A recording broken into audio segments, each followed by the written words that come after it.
to infinity and beyond. What's up, everyone? It's Roger and James here from the DisKingdom podcast. In this episode, we're going to be talking about the Games Award 2017, which are going to be taking place this week on the 6th of December. I'm going to be streaming out. So before we get into that, we thought we'd go through some predictions. But before we go into that one, I just wanted to go to two quick things about the Game Awards. There are two games up for awards. Marvel vs. Capcom is up for Best Fighting Game, and also Best Game probably of 2018, which game are the people most looking forward to, which is Spider-Man, which is going to be coming to PlayStation 4. So there are two Marvel ones. I think the Marvel, I don't think is going to win the Best Fighting Game. I think that's going to be Injustice, but Spider-Man, that could be interesting to see if that one comes up. But it's up against some quite serious competition. Well, first we should specify who is awarding the Game Awards, because like everyone is awarding Game Awards. So which one are we speaking about here? Well, the actual Game Awards 2017 is actually brought together by, I think it's like 20 plus different games journalists, influencers, newspapers all come together, and they've all been voting back on who. A couple of them have been voting for by the public, but these are kind of like by the whole journalists as a whole. So this is kind of quite the meaty. This is kind of the main one, because it takes an aggregate of everyone's score. So you got like Polygon, Kind of Funny, Metro, loads of people in here. So it's very much more. Take this one much more serious than just when we do our best game a year or something like that. This is like so many different companies doing it.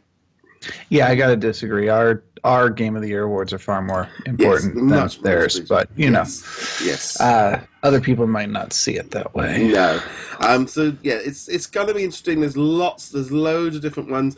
Luckily there was a Marvel one in there. There was a couple ones chucked in, but it's like Spider-Man. They're going up against Red Dead Redemption 2, Last of Us Part 2, Monster Hunter World, and God of War. So it's a pretty heavy list of games anyway.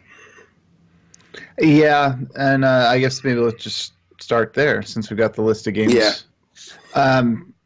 Personally, on that list, my pick would be Spider-Man. However, I think that for the game journalist perspective and gaming at large, Last of Us 2 is probably going to win a lot of the hype. It's the original was a very, very awarded game. It was very popular. It's still popular now. It was one of the first games to get ported from the PlayStation 3 to the PlayStation 4. So I would not be at all surprised if that one picked it up, and I also would not be surprised if Red Dead Redemption 2 picked it up, because that is a very popular Rockstar franchise. Personally, for me, Spider-Man is because I've actually not played any of the other franchises from that one at all. For some reason I missed Red Dead Redemption. I've not played any of those games, the first one. So for me, it's a bit like they're all sequels. So I haven't played the first one. So it kind of I'll be honest. I think Red Dead Redemption 2 is the one out of all of them which will be. I will just pick that one up. That will, because it's Rockstar. I know that generally they're great stuff. So. Which is actually funny. I don't play Rockstar games at this point. Their storytelling does absolutely nothing for me. The last 3 times I've tried to pick up a Rockstar game, I've just been bored within an hour, which is, I get that it's popular for people, and there's obviously a lot of open world shenanigans you can get up to in them. I understand why people like them. They're just not for me. Yeah. That said, I do expect that if I had to pick one of these games that will win the award, I'd say Red Dead Redemption 2 is the most likely to win this category. Yeah, see, I'm a big Grand Theft Auto fan. I was actually playing it on PlayStation when it was like Micro Machines, when you were running around above. So I actually remember playing them when it was like a very different game. Oh no, that one, the original Grand Theft Auto and the original Grand Theft Auto 2, the overhead view. Yeah. Where you were running around stealing cars, and you were, the second one at least, you were trying to build up reputation with one of the 3 gangs around the city, and all that. Those 2 games, I had a lot of fun. It was once they switched over to the third person over the camera sprawling city vista. That's when it lost to me. But that's, on the other hand, when it found most people ended up started playing at that point. Massive time sinks for me. I've put in thousands of hours into those games. Best fighting game is Marvel vs. Capcom Evident is up against Tekken 7, Nidhogg 2, never heard of that one, ARMS, and Injustice 2. What's your prediction for that one? Well, if it was me and I was picking the game, I actually played several of these, reviewed several of them for CoinOp TV. I would go with Injustice 2. I suspect that Nidhogg 2 might actually pick it up as the dark horse. So now, unlike the other games, Nidhogg 2 is, if I'm thinking of the right game, an old school. It's like Joust, like that really old Atari Commodore 64 game, Joust, where it's very pixely, very 8-bit, but has a fluid fighting style. It's a one-hit, one-kill kind of thing that requires a lot of skill. And I suspect that simply because the other games on the list are, your tried and true Street Fighter 2, Mortal Kombat style games, it's the one that kind of stands out. If I was picking it, though, Injustice 2 would be the game. And, I mean, Marvel vs. Capcom, the farther along we get from its release date, the longer it's been out, the less impressed I am with the game, and I never play it anymore. No. I played it for the review, and then I was done. Yes. Well, I know I'll be playing it this week because we've got the new characters, but that's true. For me, I will agree. Injustice 2 was a much more polished game because I liked the story mode. The story mode in Injustice 2 was so good. ARMS was fun, but I'll be honest, I haven't really picked it up since I got... once I got out of June, I haven't really picked ARMS up since then. It's fun little gimmick and stuff. So ARMS was good. Tekken 7 was a game I haven't played. I haven't played since like Tekken back on the PlayStation 1 days. But I think Injustice 2 is going to get on. As much as I like Marvel vs. Capcom Infinite, I think Injustice 2 is just a better game. And again, I think it's really small things that make the difference here. Art style choices, the fluidity of the game, and then it's funny that the DLC actually works out to about the same for them in terms of monetary value. They end up costing about the same. But the way that Injustice did it seems more transparent, even though it's not. But it feels like it, and it feels like the way they rolled it out was more organic, whereas the way that Marvel vs. Capcom has been doing it, we got the new characters very, very quickly. 3 characters who should have been in the base game. I mean, they were in the story mode already, albeit in cutscenes. And then... Oh, no, yeah. The ones coming out this week, we've got Winter Soldier, Venom, and I think it's... Is it Black Widow? I can't remember. I stopped paying attention a while ago. Yeah. I mean, I'll probably end up having to write a brief article on them, so I'll re-download the game and try them out. But mentally, I'm checked out from this game. So right, so those are the only ones really that Disney and Marvel and Star Wars got in. They didn't really they've not really had a lot of releases this year. So those were the kind of the 2 big ones. So just going to run through some of the other awards while we're here. Just have a quick brief talk about it. Game of the Year is between Zelda Breath of the Wild, Super Mario Odyssey, PlayerUnknown's Battleground, Persona 5, and Horizon Zero Dawn. So what do you think on that one? I have only played one of those games, so I will go with the game I played, which was Horizon Zero Dawn. That said, I suspect that Breath of the Wild will be the one that walks away with it. Yeah, I mean, I've played through and completed both Horizon Zero Dawn and Breath of the Wild, and I'm waiting for the new DLC packs for both of them. I'm going to wait a little bit for Frozen Wilds. I'm waiting to fire up my PS4 Pro, which is sat behind me, wrapped up in present. I want to kind of play that on there with that one. Super Mario Odyssey, currently playing for it. I stopped when Battlefront came out, so that's an awesome game. PlayerUnknown Battlegrounds, out next week on Xbox One. That's when I'm probably going to fire that one up because I've heard nothing but good things about that game since it kind of went into early access. Persona 5 is the only game I really don't know much about. So for me personally, I'm going to go with Zelda Breath of the Wild. I sunk in 60, 70 hours in that. I loved it. I've never... That's the only Zelda game I've ever completed. For me, that it drew me in. Horizon Zero Dawn is very good. So is Super Mario Odyssey, but I'm going to say Breath of the Wild. And I'll be honest, it probably... it probably might even just be my own personal game of the year because the Switch launch that came out on it, and to sink that many hours into a game and just to have the freedom and the way it was just so fun. Yeah, I'm not going to deny any of that. I've watched people playing Breath of the Wild. I've watched people play Mario Odyssey. They're very polished, good experiences by Nintendo. Neither of them necessarily appeals that much to me as a gamer, but I also realize I am very much in the minority on this one. I mean, same as the predictions for what people are going to anticipate. I don't care about Red Dead Redemption, but hey, it's what people probably are going to want. I will say this one thing though. Going back to PlayerUnknown's Battleground, I realized that Fortnite, which is the main competition to it, is basically copycatting the primary game mode of PUBG, as they refer to it online.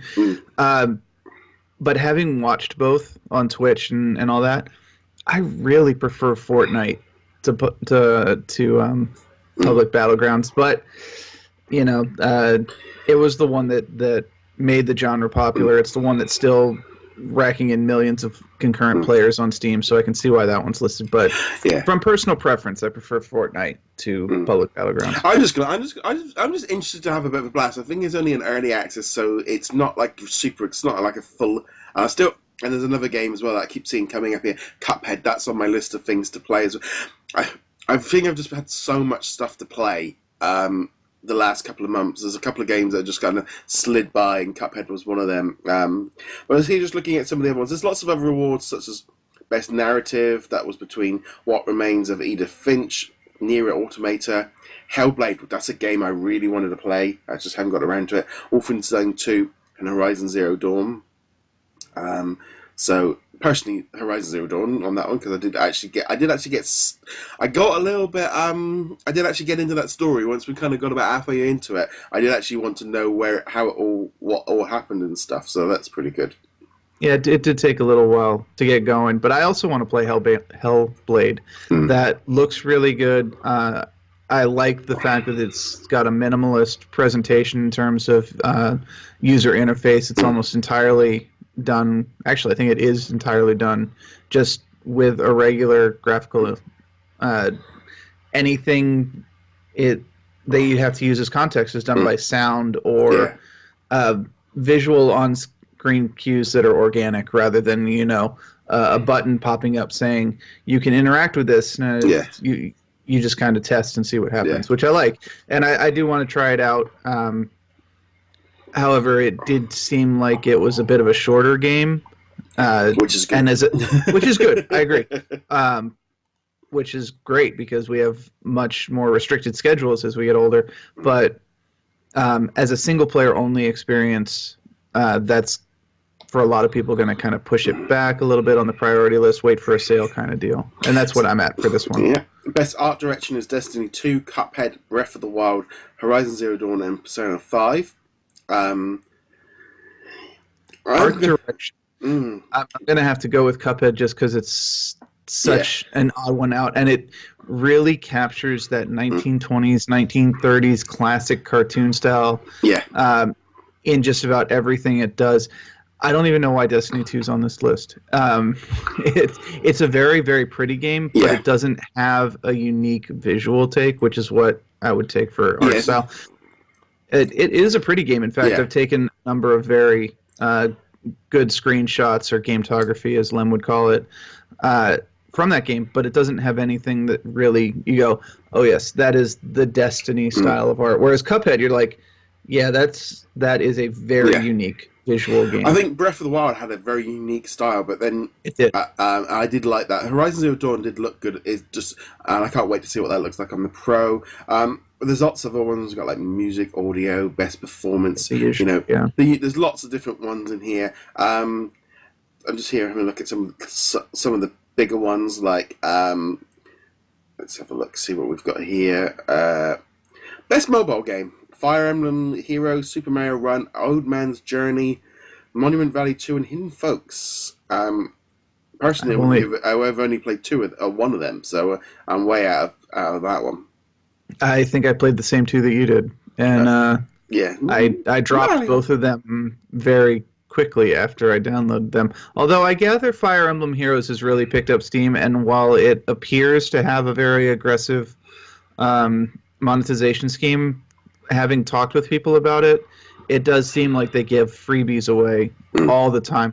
Plus, I appreciate the fact that they do include an information card which tells you what the percentage chance of each type of drop is in your loot boxes, which is mandatory in China and I think Japan, but it really needs to start happening over here at a minimum. Yeah. And it probably will in the wake of the Battlefront 2 fiasco. Yeah. Best action game is Prey, Nihoa? I can't quite pronounce that one right. Destiny 2, Cuphead, Wolfenstein 2. So again, some different games being thrown up there. Best action adventure game, Uncharted: The Lost Legacy, and Assassin's Creed Origins, Breath of the Wild, Mario Odyssey, and Horizon Zero Dawn. Now, as far as Assassin's Creed and Uncharted: Lost Legacy, they're currently, again, behind me wrapped up in Christmas wrapping paper, so I haven't played those two yet, but I know I'm going to be playing them after Christmas. So definitely, for me, best action game stands, an adventure game stands out as my genre, because that's like, yeah, when you look at a list of games and you go, yeah, I want all of them, or I've played them all, you know that's kind of your category then. Yeah, although it is fairly generic category. I mean, that just about every game that you play is action-y in some form or other. But yeah, I agree. It's one of the stacked categories this year, and whatever wins this one is probably also going to be the one that wins the game of the year straight up. Best role-playing game, South Park: The Fractured But Whole, so that one quite closely. You're supposed to. Yeah. Final Fantasy 15, was it Divinity 2, Original Sin 2, Persona 5, and Nier Automated. Again, just like, and this is a kind of interesting one, this is usually where we kind of come into it, is best family game, Splatoon 2, Sonic Mania, Mario vs. Rabbids Kingdom Battle, Mario Kart 8 Deluxe, and Super Mario Odyssey. I would agree with 4 out of the 5 of them. I didn't like Mario vs. Rabbids. I mean, that is more my game. However, I have not played that game, and calling it a family game is questionable. I think we should just call this the Nintendo Award this year, because probably because that's my Switch. That's just my Switch lineup this year. That's just I mean, yeah, my Switch lineup isn't on the list at all. So my Fire Emblem Warriors is still keeping my system warm though.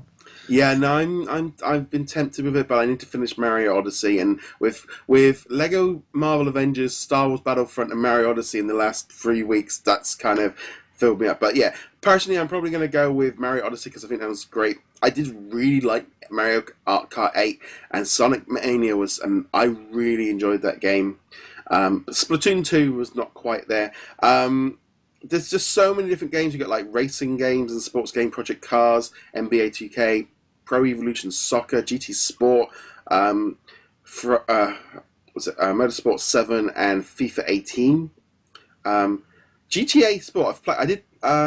Is that Gran Turismo? Yeah, I've even got that wrapped up behind me. I don't normally play racing games, but it was included in the bundle. But yeah, so I only played that one in VR, so that one wins it for me. I haven't played any of them, so the only racing franchise I play is Forza, and that's because it tends to be a lot more casual than most racing games. I mean, one of the things that's very noticeable this year, I mean, we've also got like best esports game with Rocket League, League of Legends, Dota 2, Overwatch, Counter-Strike. One thing I think that really just kind of jumps out to me this year is there's a wide range of games. It shows how good this year has been, because there must be at least a dozen titles on there that I haven't played that I want to play. And the games that have been coming up that I have played, they are all been very, very good. It's been definitely one of the best years. I mean, you think some of those games probably would have won it in any other year, but it's a tough one.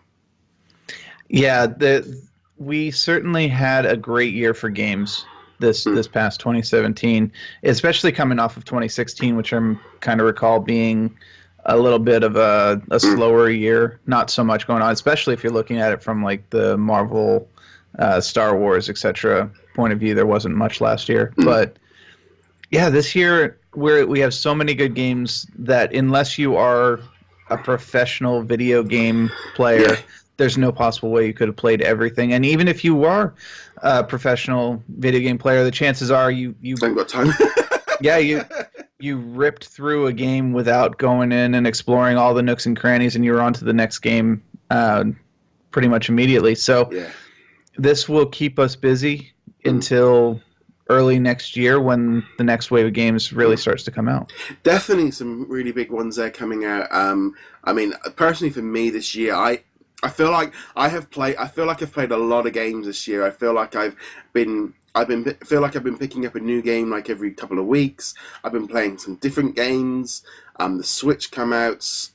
It's been, for me, it's just been I've just really enjoyed playing video games this year. I think there's just been so much good stuff out that and I've jumped around. I've had Destiny 2 to fighting games like Injustice to racing games, Mario and Zelda. I feel like I have jumped around a bit. Lego Marvel superheroes and Kingdom Hearts. So many different things. But what we're going to do in the run up to kind of the new year or our Christmas bit, we're going to be doing our best of year, sort of the week of Christmas or the week before Christmas, and kind of running through the Disney and Marvel side of things. But let us know in the comments below what you think is going to win, and next week we'll go through the results because it's obviously that time of the year as well. So as per usual, check us out on DisKingdom.com. You can also, if you're on YouTube, hit that subscribe button, and if you're listening on the audio versions, you can also subscribe there. And just a quick note to say, if you were following us on VidMe, that's gone.